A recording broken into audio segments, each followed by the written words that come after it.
Muy buenos días a todos los amigos de Hoja de Ruta Radio. Bienvenidos a una nueva edición de Otras Voces. Hoy, martes 23 de junio del 2020, siendo las 11 horas con 3 minutos. Les damos la bienvenida a todas las personas que en este momento se están conectando ya con nuestra señal. Hoy un nuevo día más de trabajo, sin dejar de lado, pues obviamente los problemas que se están suscitando en nuestro país. El día de ayer veíamos que alguien filtraba dentro de los chats de WhatsApp, filtraba una citación a los empleados de los medios públicos para, para que se acerquen a arreglar supuestamente la situación de en qué mismo va a quedar este tema de los medios públicos, porque en este país se toman las decisiones primero y después averiguan recién se ponen a planear qué hacer. La denuncia de ayer de las personas que trabajan en los medios públicos es que ahora les han dejado sin papel higiénico, sin jabón, sin gel antiséptico, o sea, sin medidas de bioseguridad, como una especie de castigo mientras no tomes la decisión de ir por el acuerdo entre las partes, como le llaman ahora, por esa famosa ley de, dicen, de ayuda humanitaria, pero más que eso es un atentado a la humanidad. Pero bueno, esos temas iremos tratando durante el día. Mientras tanto, vamos a darle la más cordial bienvenida a Nicolás Larrea Ávila, quien es compatriota nuestro, pero también tiene la nacionalidad argentina. Es licenciado en Economía en la Universidad de Buenos Aires, máster en Estudios Latinoamericanos con mención en Desarrollo Económico. Está estudiando en la Universidad de la Sorbona y también colabora con La Colmena, que es un medio alternativo igual. Con él queremos conversar y hablar sobre, primero, en la Argentina, primero fue el mal ejemplo del neoliberalismo en la época de Macri. Igual llegaron los macristas a decir que todo estaba mal, que la culpa era del kirchnerismo y que había que acabar con todo. Entonces tomaron acciones que luego les llevaron a Argentina a quedarse endeudada, a hacer pactos nuevamente con el FMI, cosa parecidísima a lo que nos está sucediendo hoy. Pero queremos preguntarle y empezar por ahí a Nicolás, ¿cuál es el contexto económico que hoy tiene Argentina desde el 2019 en esta transición que se hizo a un gobierno digamos que más progresista y de unión? Muy buenos días, estimado Nicolás. ¿Qué tal? Buenos días, Armando. Bueno, buenas tardes por acá, ¿no? Sí, Un saludo inmenso a todos los y las seguidoras de este medio alternativo, que enhorabuena que puedan haber y mientras más allá mejor me parece para la democracia, para la comunicación. Y un especial abrazo a la distancia a todos mis compatriotas. Así como mencionábamos en un comienzo, en Argentina se grababa mucho esto de que Macri, los 2 primeros años de gestión, los hacía en función de culpabilizar al gobierno anterior y los posteriores 2 años en culpabilizar al gobierno que potencialmente podía venir, ¿no? O sea, bastante ridículo esta cuestión de nunca asumir la responsabilidad durante 4 años de mandato. Se me vino a la mente esta pequeña anécdota. Bueno, así como vos decías, son claras las similitudes y las relaciones que uno puede trazar y no son casualidad, como el caso ecuatoriano y el caso argentino.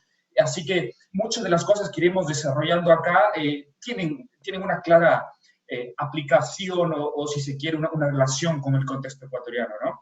Y lo que uno ve al momento de que Alberto Fernández asume en este momento de transición después de 4 años de neoliberalismo, es una economía, por decirlo menos, acabada, ¿sí? Con unas tasas de inflación altísimas, que obviamente esto a los que más afecta son aquellos argentinos que ganaban digamos, en pesos al asalariado común, porque se le come el salario, el poder adquisitivo, una pobreza galopante cercana al 40%, una contracción del Producto Interno Bruto, llevaba 2 trimestres corridos de caídas, es decir, una recesión. Estamos en un contexto de esta inflación, con una deuda también que creció como nunca desde los años de la dictadura, desde la última que terminó allá por los años 80, que rozaba el 90% del Producto Interno Bruto, ¿sí? No como ahora que en Ecuador se trata de instaurar esta idea del 60%, que lejos estuvo de recibir eso Lenín Moreno, y con el FMI como un actor trascendental, ¿sí? Un actor que literal político, que coadyuvó y que intentó forzar una victoria de Mauricio Macri en las elecciones de 2019. Digo, muy claro, vamos a ir, si tenemos el tiempo, sobre este tema. Y por el otro lado, en el ámbito político, lo que tenemos es una sociedad bastante polarizada, no solo por el lado del oficialismo de ese momento, que era el macrismo, Cambiemos, que abogaba por ese discurso en la sociedad, por tratar de generar esta oposición, sino por el lado también de los medios de comunicación, de los grandes medios de comunicación que blindaron obviamente mediáticamente a este gobierno, y que tuvo como resultado es un desgaste de la mayor, del líder más importante, la lideresa más importante del movimiento progresista de Argentina, que era Cristina Fernández de Kirchner, con un atosigamiento, con una persecución judicial, innumerables juicios políticos. Nuevamente acá uno puede trazar paralelismos, no se equivoca en lo más mínimo. Y eso lo que promulgó fue el desgaste de esta figura y también una implantación de un techo electoral. Se hablaba de este kirchnerismo puro y duro que tenía Cristina Fernández de Kirchner de un 30%, pero a su vez terminaba siendo un techo, justamente por ese desgaste que venía. Entonces, había una grieta en la mitad, te digo nuevamente, reforzada y propulsada por los medios de comunicación, y en ese contexto es donde se está generando ese panorama electoral de 2019 en Argentina. Claro, pero de ahí, obviamente, cuando se lanzó una candidatura por el progresismo, se pensó en una unión. Y obviamente ahí obviamente yo no me saco de la cabeza, yo tengo esa muletilla y creo que mejorar también eso, tengo que hacer las críticas Hay correspondientes. que anotarse ahí. Sí, bueno, ellos en una unión con un Alberto Fernández que era crítico muchas veces Exactamente. del kirchnerismo. Entonces, ¿cómo se dio la conformación del Frente de Todos? El frente de todos. Porque uno pensaría que aquellos que critican, por lo general, se les ve como enemigos. Claro, claro. Bueno, es muy interesante lo que remarcas y es en este contexto donde en un inicio se trata de conformar un partido, un movimiento, un frente que logre captar esos votos no menores que se encontraban en esta mitad de la grieta, que es esta Argentina federal, donde reúne a cuatro de figuras bastante importantes del peronismo, que el peronismo, bueno, vaya fenómeno social y político si lo hay, uno puede pasar hablando horas acerca de eso, no vamos a andar. Peronismo no kirchnerista que trató de optar esos votos previo a las elecciones para capitalizar a nivel político, ¿no? Esta masa importante de electorado. Y dentro de estos actores se encontraba uno fundamental que estuvo muy ligado al kirchnerismo, a la época de Néstor, al primer gobierno de Néstor Kirchner, de 2003 a 2007, que es Massa, que después de varios vaivenes, de estar presente en altos cargos con el gobierno de Néstor, después con Cristina, tuvo altercados, tuvo cruces y se termina separando, con un capital político importante también. Se termina separando. ¿Por qué? ¿Por qué menciono esto? Porque va a ser importante cuando revisemos la figura de Alberto Fernández. Alberto Fernández fue, durante el gobierno de Néstor Kirchner, jefe de gabinete. Esta figura no existe en Ecuador, vendrá a ser algo así como el secretario de gobierno, es una figura muy importante, puesto que representa una gran confianza por parte del presidente o la presidenta al momento de asignarlo. Es una persona que se encuentra siempre al lado asesorándolo. Y Alberto fungió de este rol durante los años de Néstor, fue parte de la campaña, que es importante, del primer mandato de Cristina Fernández, y nuevamente se da un cortocircuito con él en el año 2008, y se separa. Y como bien mencionas vos, Armando, termina siendo un crítico, algunos años con mucha fuerza, bastante exacerbado, en otros parecía que coqueteaba nuevamente, pero fueron prácticamente 10 años.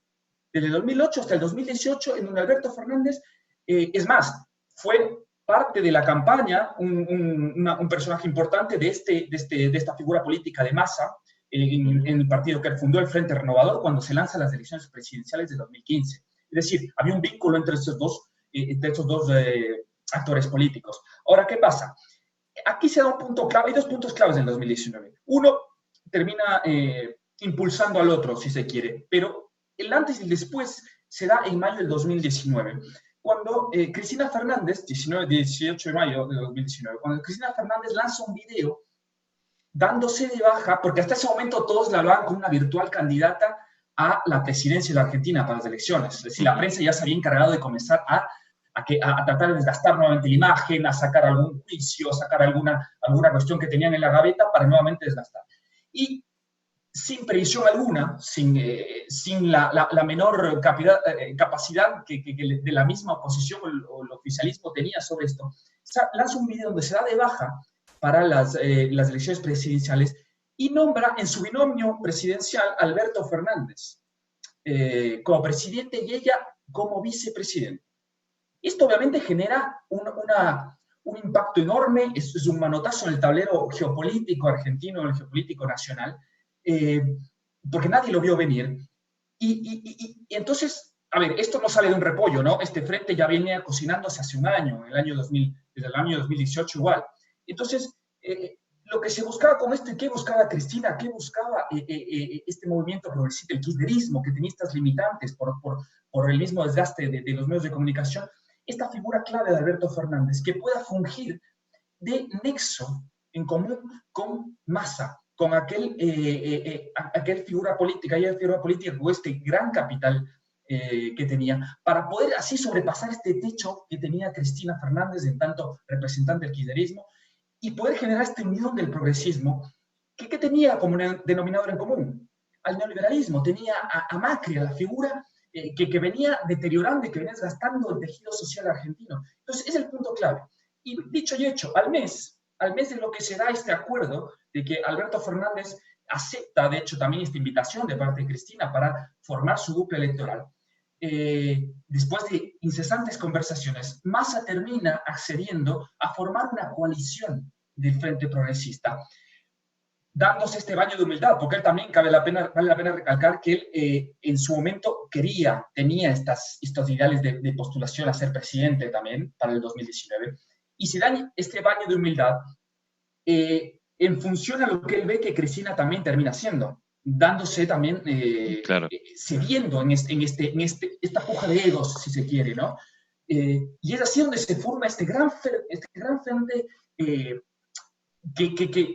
engloba varios movimientos, entre los principales que uno puede ver es el Partido Justicialista, que es un partido de tradición peronista argentino de los años 40, de los más grandes de la Argentina, el Frente Renovador, que es el partido fundado por Massa en el año 2013, varios sectores del kirchnerismo, peronista y no peronista, y los gobernadores peronistas argentinos. Gobernador vendría a ser algo así como el prefecto para nosotros. Es lo mismo, básicamente, solo estamos hablando de un sistema federal en la Argentina. Y varios otros movimientos más pequeños de izquierda, de centro izquierda, progresistas, que terminan uniéndose, dando una muestra de madurez política, dando una muestra si quiere, de un acuerdo, de ceder, ¿no?, en los egos, en las ambiciones personales, en pos de un proyecto nacional, en pos de un proyecto que pueda poner un parate y un freno a estas medidas que estaban destrozando a la Argentina, ¿no? Claro, ellos entendieron de lo que tú me dices, ellos entendieron de que el enemigo era el neoliberalismo. O sea, el enemigo no era el que quería ser candidato o el que salía de las mismas filas del progresismo a disentir con este caso, con la figura de Cristina, que era la figura principal en esos momentos. Porque me imagino que también deben haber tenido eh, detractores, por ejemplo, Massa y el mismo Fernández, pero todos ellos dejaron a un lado y se enfocaron en que el enemigo era no dejarle ganar al neoliberalismo. Y ahí están las consecuencias, ¿no? Vemos que hay una recuperación, obviamente, del país al lado del progresismo. Se ve que esa persecución implacable que se mantenía contra Cristina se está cayendo cada vez porque ya no hay esa presión del gobierno neoliberal para tratar de aplacar a la imagen de Cristina. No, no, no. Y más vale, el resultado, digamos, fue tan, eh, si se quiere, contundente, que en las elecciones, porque Argentina tiene un sistema, bueno, en general, como lo mencioné, federal, y tiene otras cuestiones como el Congreso, bicameral, ¿no? Hay algunas Ujú. sutilezas ahí a nivel de gobierno que uno puede encontrar, pero dentro de ellas está en el ámbito electoral que previo a las elecciones presidenciales existe esto que se llama las PASO, que son las primarias abiertas, simultáneas y obligatorias, donde votan eh, no solo los afiliados a los partidos políticos, sino también cualquier ciudadano puede ir a votar para dirimir las internas adentro de cada partido. Esto se da 3 meses antes de las elecciones presidenciales. Y ya en agosto, cuando se dan estas pasos, el resultado es abrumador, es contundente.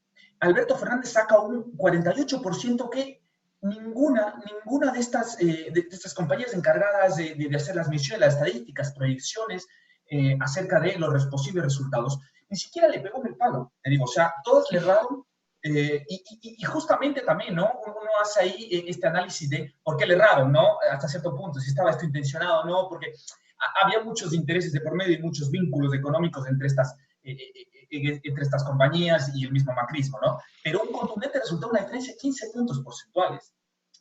Una cosa que ni el mismo Alberto ni la misma Cristina lo veían venir.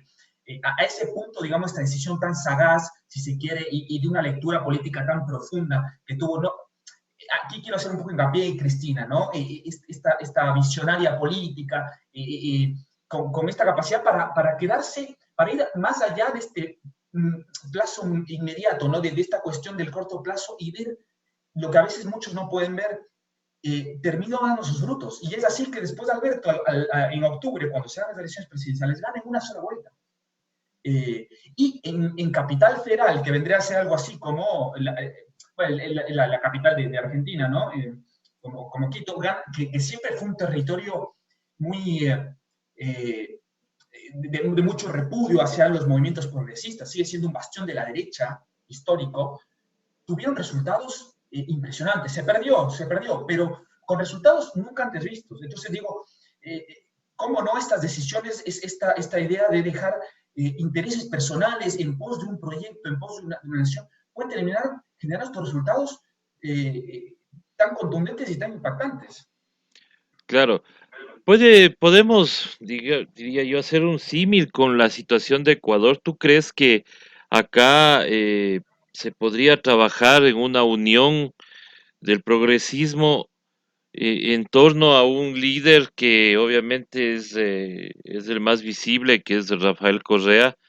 Que acá la diferencia es que Rafael Correa no puede ser candidato a la presidencia. Sí. Están buscando que no sea candidato a nada realmente con toda la persecución que tienen judicial, pero él podría ser vicepresidente y acompañar en la papeleta a algún líder que salga de esta unión. Eh, ¿Tú crees que sea posible acá en el Ecuador hacer eso o nos hace falta la figura de alguien o de este fenómeno, por ejemplo, que tiene la Argentina, que es el peronismo? Bueno, sí. eh, pero ¿crees tú que sea posible en el Ecuador la unión del progresismo? Bien lo mencionas. Yo creo que acá uno tiene que trazar, hacer un análisis de dos lados. Por un lado, sí, ver estas similitudes que uno puede encontrar, y hay tres planos para encontrar estas similitudes. Sintéticamente lo voy a resumir. Por el lado económico, digo, en el año 2019, Argentina, eh, con sus debidas distancias, no se encontraba, la economía argentina se encontraba en una situación más o menos parecida a la que se encuentra el Ecuador en este momento, dejando de lado el tema este de la misma pandemia, que obviamente afecta, es la crisis más importante que hemos tenido, incluso ya más, muchos economistas hablan de más importante que el mismo crack del 29, ¿no?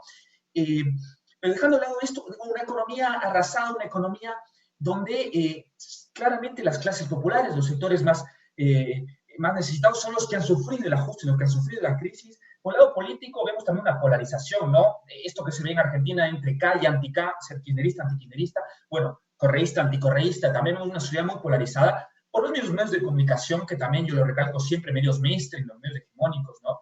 Y en el plano internacional, otro aspecto en común es el rol fundamental que está teniendo y que va a tener yo en Twitter lo vengo recalcando hace rato y es que se tome con pinzas, ¿sí? Este coqueteo y esta intromisión que de a poco va generando el FMI en el Ecuador. No hace mucho tuvo charlas con potenciales candidatos a la presidencia y eso a veces pasa desapercibido. Y es algo muy grave y es algo que puede terminar, digamos, un deterioro y en un daño importante a la democracia ecuatoriana. ¿Sí?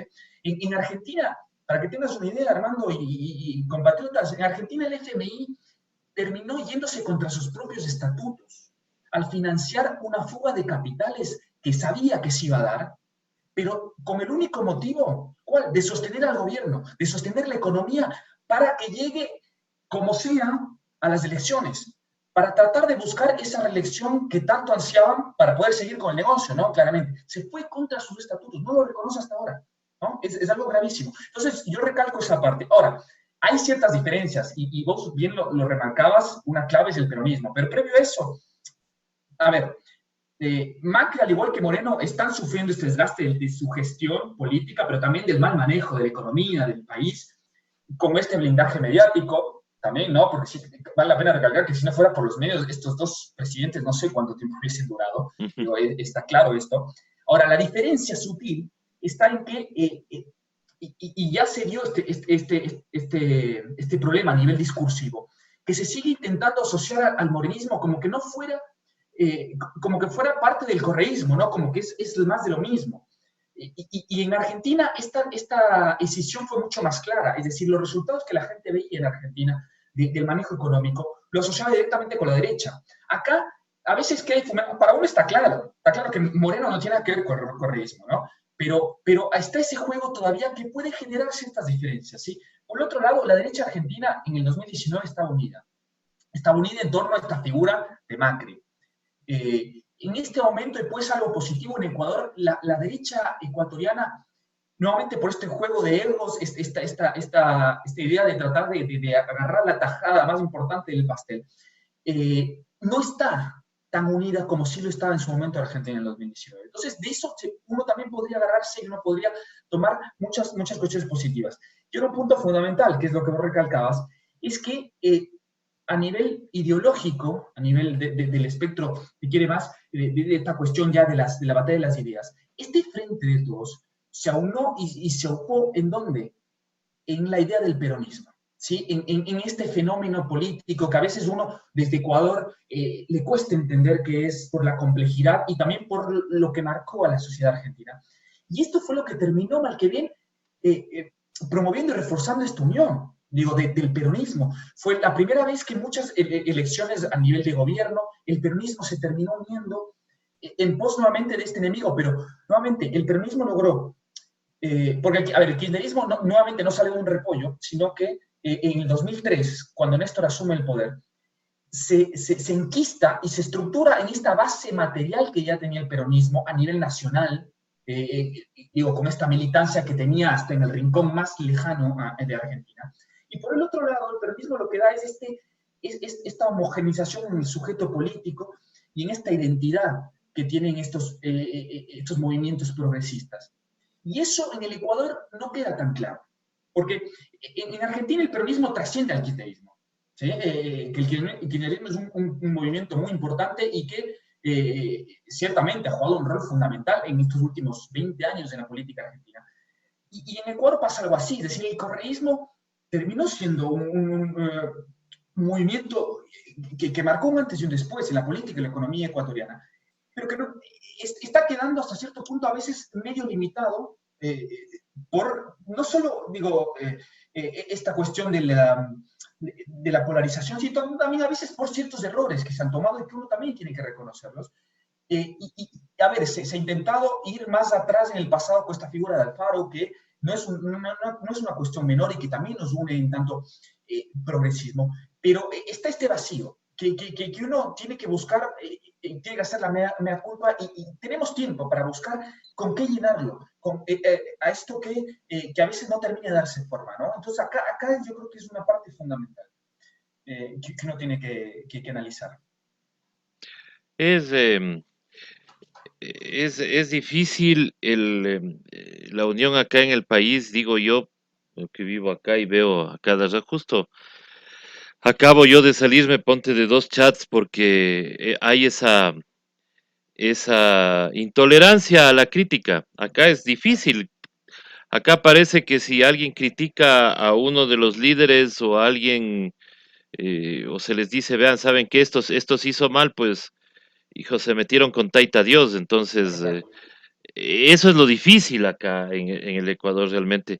Pero yo creo que es superable, o sea, se puede, cuando se encarrile o se unan fuerzas contra un enemigo común, creo que sí se podría dejar de Y, y, lado y- estas cosas.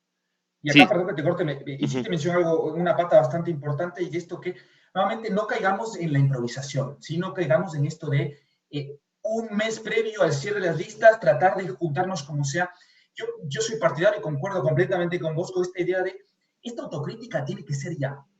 ujú, Porque, ¿qué pasa? Si esta autocrítica no se hace en este momento, y lo único que avisoramos con esta cuestión ya solo electoralista, si se quiere, bueno, ganemos las elecciones y después vemos, eh, yo no sé hasta qué punto, porque no es tan lineal, digo, si uno no hace la autocrítica, ¿qué te da pie? Te da pie al diálogo, te da pie a lo que sucedió en Argentina desde el año 2018, donde, repito, durante un año, esta decisión de Cristina, también nadie la vio venir, pero fue el resultado de un año de negociaciones intensas, un año de sentarse a discutir por parte de varios sectores del peronismo que estaban muy antagónicos, estaban muy peleados, y tratar de construir algo. Porque a veces no solo es una condición necesaria, pero no suficiente esta oposición hacia algo que en este momento representa y encarna Lenín Moreno el neoliberalismo, sino también es necesario la construcción de parte del progresismo. Entonces, si nosotros hacemos esta autocrítica ya, vamos a tener muchos problemas después a nivel electoral, porque vamos a seguir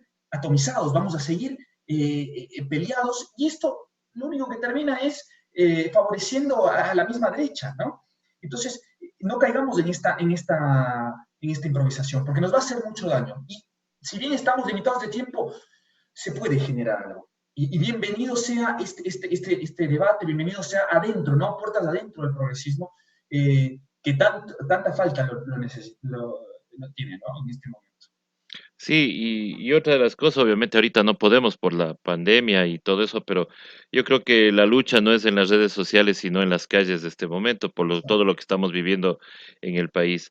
Realmente es un buen ejemplo a seguir lo que pasó en Argentina, es un buen ejemplo a seguir con el Frente de Todos. Y claro, ojalá aprendamos a que eh, la autocrítica no es para destruir a nadie, sino para enmendar ciertos errores que se cometieron. Nadie es perfecto, obviamente todos tenemos errores, pero debemos aceptar justamente esas críticas. Yo por eso, ves, ahora hasta yo mismo me critico mis muletillas. No, vale, uno tiene que arrancar por uno, ¿no? Sí, Si por no, supuesto. Hay que dar ejemplos, si no, tal cual, facilito es criticar a otros sin tal verse a uno cual, mismo. tal cual, tal cual. Estimado Nicolás, te quiero agradecer, muy chévere Por favor. esta conversación contigo, más que una entrevista, sino una conversación, es lo que Tal hacemos cual. acá en Hoja de Ruta. Y bueno, pues invitado a que sigas acompañándonos con más Vamos a análisis ver. para seguir construyendo esto que queremos acá en el Ecuador, que es una unión del progresismo contra un enemigo, contra el enemigo, que es de todos el gobierno, mal llamado de todos, que es el Gracias. neoliberalismo. Muchísimas gracias. Tu mensaje final a la ciudadanía ecuatoriana, mi estimado Primero, Nicolás. también agradecerte nuevamente por este espacio de discusión, de debate, que como dije en un comienzo, tanta falta le hace a la democracia ecuatoriana, que está tan amenazada, ¿no? En este momento. Fue un placer, y bienvenidos sean, ¿no? Otros espacios donde podamos discutir quizás de cuestiones más de ámbito económico, donde es un poco más mi fuerte. Y bueno, a mis compatriotas, mandarles un caluroso abrazo, solidarizarme y tratar. Uno a veces se siente impotente, ¿no? Estando tan lejos, y busca las maneras y las formas de seguir conectado y tratar de aportar con el granito de arena. Y yo creo que esto es una buena oportunidad. Bueno, tratar de mandarles estas energías positivas, y mucha energía para esta lucha que se viene, que es amplia y que va a ser larga, pero que para eso estamos, ¿no? Así que, y con alegría sobre todo. Sobre todo con eso. Muchísimas gracias a Nicolás Gracias. Larrea Ávila. quien atendió esta entrevista, y muchas gracias a todas las personas que se han comunicado con nosotros. Decirles nada más que aquí abajito están pasando algunas noticias internacionales y ustedes se darán cuenta que el petróleo ya subió a 40.46 del WTI. Eso quiere decir que habrá ajuste en el valor de los combustibles. El precio de precio ecuatoriano. Exactamente. Así que... Nada es casualidad. Exacto. Muchísimas gracias, estimados amigos, y nos vemos más adelante. Tendremos una entrevista con Hugo Villacrés sobre la situación del IES aquí en el Ecuador. Hasta